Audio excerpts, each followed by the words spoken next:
नका बोलू नका, मध्ये तुम्हाला मी बोलायला नाही सांगितलेलं. जर एकटा माणूस बनवला असता तर तो एकटा राहू शकला असता का? आज तुम्ही बघा, एकटा माणूस राहू शकतो का? नाही राहू शकत. आणि म्हणून त्याच्या फासणीने स्त्री म्हणून त्याला परमेश्वराने सोबतीला दिलेला आहे की तुम्ही दोघे, आणि म्हणून त्याला पती पत्नी म्हणतात. हे नातं इतकं श्रेष्ठ, इतकं पवित्र आहे. आज जर आपण जगात पाहिलं तर ह्या नात्याचं काय झालेलं आहे? सैतानाने काय करून टाकलेलं आहे? त्या नात्यामध्ये त्या गोष्टीच नाही ठेवल्या, कारण की देवाने त्या आशीर्वादित केलेल्या आहे. आणि सैतान जो देवाचा विरोधक आहे त्याने काय केलेलं आहे? त्याच्यामध्ये गोंधळ निर्माण केलेला आहे.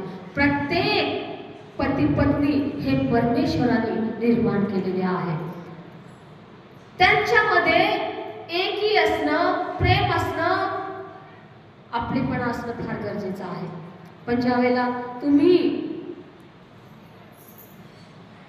जगामध्ये घुसता किंवा इतर गोष्टी जर करायला लागले तर सैतानाचे जे अटॅक्स होतात आणि त्या लग्नाला वेगळं रूपांतर मिळतं. आज जर आपण पाहिलं तर लग्न बघा तुम्ही की पहिले जे लोक होते, पहिले जे होतं, आज आपण बघितलं लग्न एक गंमत झाल्यासारखं झालेलं आहे. लग्न म्हणजे एक वेगळा भाग झालेला आहे. काय म्हणावं त्याला की लग्न म्हणजे हे सोडलं की ते करा, ते सोडलं की ते करा. आणि अनेक लोकांच्या विचाराने एक व्याभिचार, मग मारहाण, एक छळ, हे प्रकार त्याच्यामध्ये झालेले आहे. परमेश्वराने